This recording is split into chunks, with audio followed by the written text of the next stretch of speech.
everybody. Welcome to Finding Korea. This is the series that I'm doing about, well, exactly what it sounds like. Me, a Korean adoptee who grew up in the States, finding her way back to Korea and just discovering what the country and the culture has in store for me and how it fits into me, how I fit into it. I want to share the whole journey, the good, the hard, the weird, the unexpected, and because it helps me process things and like think about them and reflect on them much more.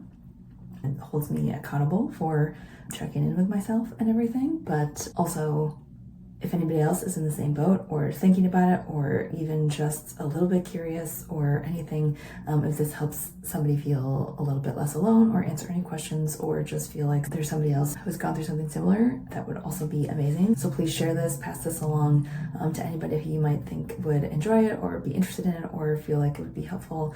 That's really what I'm trying to do is make sure that nobody feels alone. So as you'll see in this video, it's a little bit there are a few different emotions that I experience, so we are definitely in it now. It is my first full week here, and we are deep in it now, so enjoy. Okay, so I am pretty much finished, I think, cleaning my apartment, and about to move out, so I'm gonna leave the key, and then, I'm headed to Korea tomorrow, so I don't know, I feel extremely ready to leave Kazakhstan and close this chapter and start a new one. I feel excited about Korea, but like cautiously optimistic because I know it's gonna be a lot.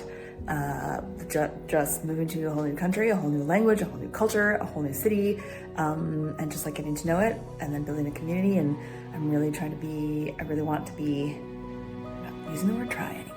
Do or do not. I really want to be intentional about what I do, the decisions that I make, because I had no extra space really in my life in Argentina, and I had arguably too much space in my life here in Kazakhstan, and I would really like to find that perfect balance in Korea.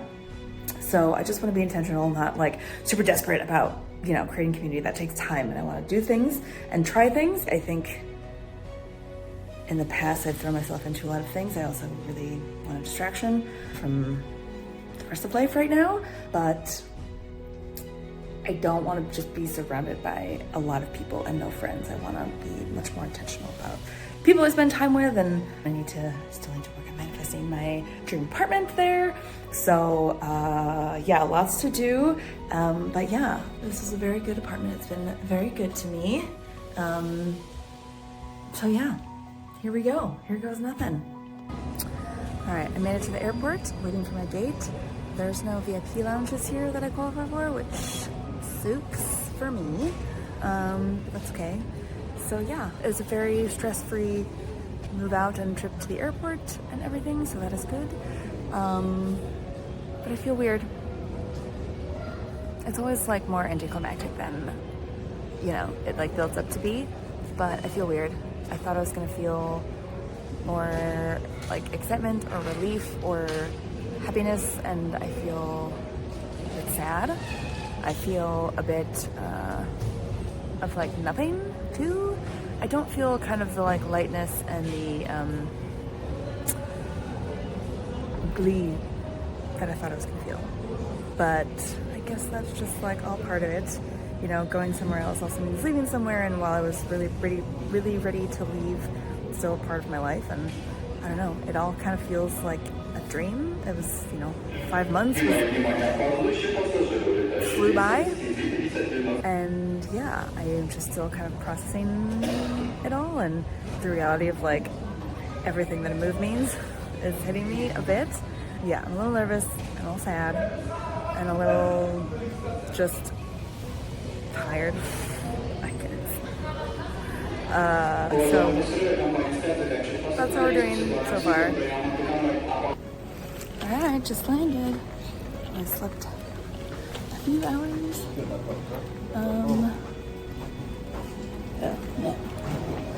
Gotta be honest, I didn't look up anything about entry requirements. I hope I don't need anything.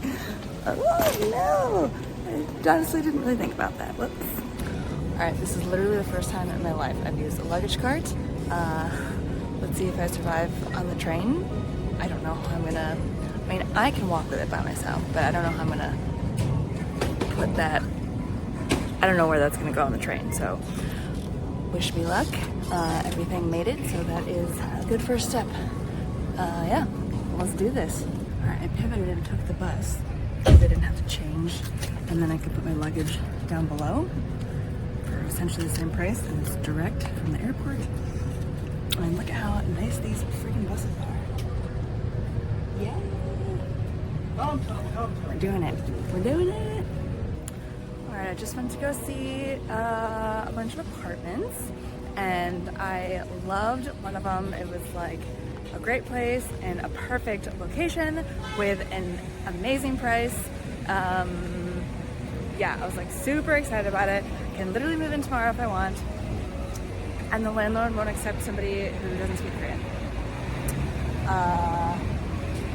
They've just had like enough experiences where it's like too hard to communicate, and whatever, that is their right, that is fine. It sucks for me, and now I'm sad. I guess motivation to learn Korean. Like, I'm not mad, like I am in this country where that is the language that is spoken, but I'm just a little bit bummed out and disappointed because it was such a great apartment. So I know everything happens for a reason, and it'll all be fine, but yeah, that was a bit of a bummer. Right, day 2 of apartment hunting. I'm going to see a few more today, and then we'll make a decision. Really looking forward to being settled in. So I love the Safe Metro, and like here they've got the car number 61, and the map will tell you like which car to get on, so you can get off and be like right by the stairs that you need for the exit that you need, because there's like 12 different exits, and it's awesome, so efficient. All right, just walking along, because I can now. So a few initial thoughts. There's a lot of things that are like very efficient and that I appreciate in many ways, because I am so impatient. For example, like all the restaurants I've been to, like you order on like a tablet and then you pay there, and they just like bring you your food. So it's quick, easy, you don't have to wait for anybody, you don't have to flag anybody down, like that's really nice. But there's also like, you know, like you're missing this like human interaction, and you're missing like, I don't know, kind of the experience of eating out. I just like the places that I've been, it's just, you kind of go, you eat, and then you leave. And I very much enjoy the culture in like Argentina and Italy, Spain and France, where it's just like, it's an activity, it's an evening, it's a whole thing, it's hours and hours and hours. And I just want to like sit and enjoy, and I don't know if it's just the restaurants that I've been to, or if that's kind of how it is like across the board. But I don't love that so much, but I do appreciate like the efficiency and everything. So yeah, I feel really good here. I haven't had any like anything triggering. I've just felt really good. I found an apartment, so I'm very excited about that. I had a great day, like meeting people today. I went to like a meditation thing and met a lot of really cool people. And so yeah, just kind of like starting to build community and get to know the city a little more and different parts of the city. I'm happy that I don't feel anything particularly, don't feel any trauma or anything, because I really wasn't sure about that. I just feel like this is a really cool new country. I enjoy the fact that I look like everybody else, and I feel a kinship in a way to people. There are moments though when I also like look at little kids and their parents, and I think that like could have been me. Or just like little kids in general. I look at little kids and I just think that could have been me. Like I could have been the thing that he's eating, or like complaining and having a temper tantrum just like this kid, or you know, I don't know. So that's interesting, where I just kind of see a life that like could have been flashed before my eyes. That has been a little interesting, but it has been nice to really just fit in and like look like everybody else and feel like everybody else. Because in Kazakhstan I looked like everybody else to an extent, but I didn't feel like them. And I mean, it was like different in a way that's like, I don't know, just different, I guess. Just, yeah, language and culture and things like that. And here, I still have the language and culture difference, but there are still the roots, I guess, that are the same. And I'm hoping to add the language part soon. I know it's a long journey and it takes a long time. And I gotta say, I'm not particularly motivated, but I do see the difference that it makes when you speak the language. So, yeah, my arm is getting so tired, but feeling really good, feeling a lot lighter, and like this is where I'm supposed to be. So, well done, me. Okay, I have very few things, but I bought some frozen food, and we're gonna sit and just eat. I bought a few dishes, and yeah, this is my first meal in my home in Korea. Yay. Okay, short-term apartments in Korea do not come furnished, so let's see how much money I spend at IKEA today. Okay, well, I will say the shiny excitement has worn off. Now I'm quite frustrated with a lot of things. Apparently I have to get my own wrap. This is a short-term apartment. Like, this cannot be what regularly happens. This is crazy.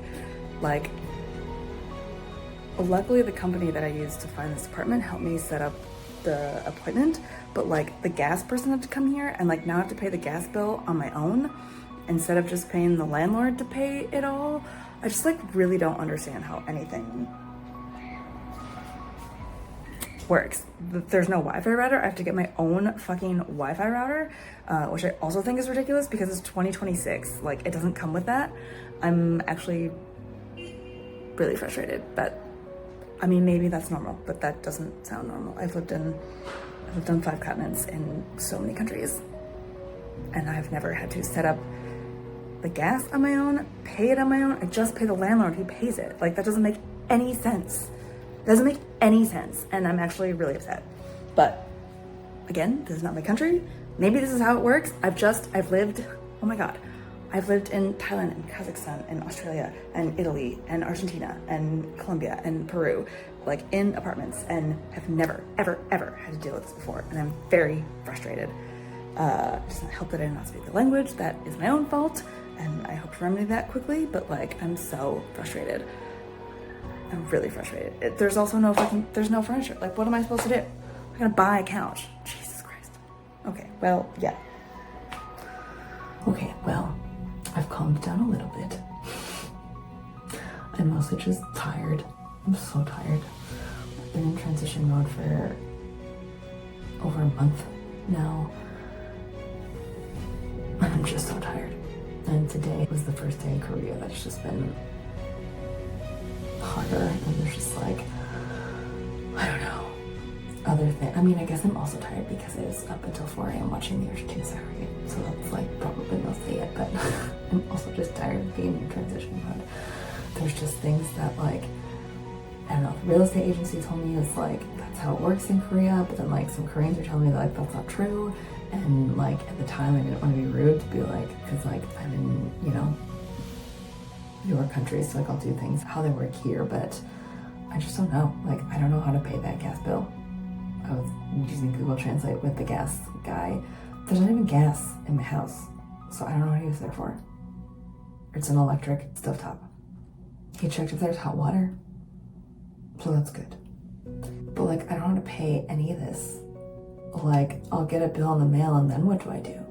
He's like, you can go to the bank and pay, and I was like, okay, but like, who? Where? What bank? How? I just don't know how to do any of that stuff. That is a problem for me in like 3 weeks. Someone very kindly has an old Wi-Fi router that they're gonna give me. I'm gonna pick that up later today and then figure out how to set that up. I really don't know how people did anything for you, because like, I really don't know how to do that.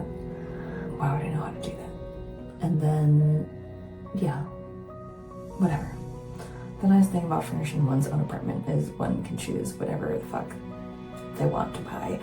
So, like, instead of having like really shitty pans and then like just buy new ones anyway, I can just buy the nice ones that I want.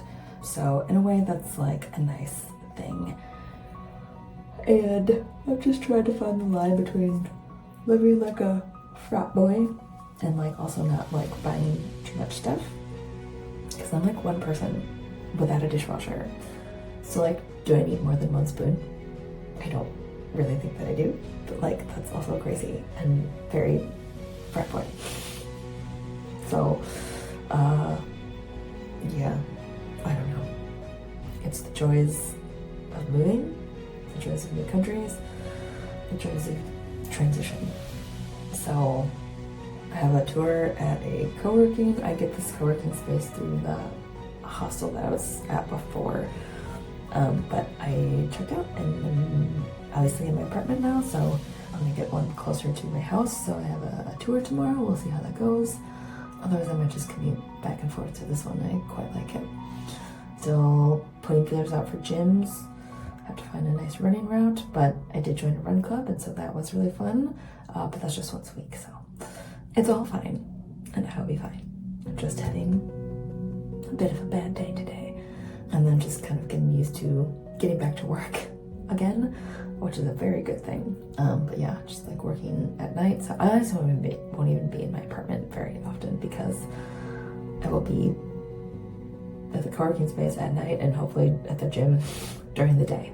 And then, yeah, I have to teach myself how to make Korean food because there are no ovens in apartments here generally. So yeah, a lot of people, people cook by fermentation and by steaming and like sauteing and frying and stuff. So there are no ovens, and I use the oven all the friggin' time to cook food. So I am about to go on my journey to learn how to cook Asian food, specifically Korean food. If you do not already follow me on Tasty Trails Travel Pod Instagram, that is where all my Korean cooking food adventures are going to be. I'm going to document it all because I think it's going to go weird. But I'm also excited, and I think it's probably hard to go wrong. So yeah, everything's fine. But this is the realistic life of moving to a new country. Yeah, thanks for being here. The next videos are going to be interviews. I've got some really cool people that I've been talking to, so I'm really excited to share those interviews with you. So yeah, as I move forward in this series about Korea, we're going to start talking to people about Korea and learning more about Korea. So that's really fun, and I'm very excited to share it with everybody. So I'll see you back here next week, and then I'll post some updates here and there as things get better and better and better. Wow, I really have to take this first bite. Okay, well, I guess that's it for now. Bye.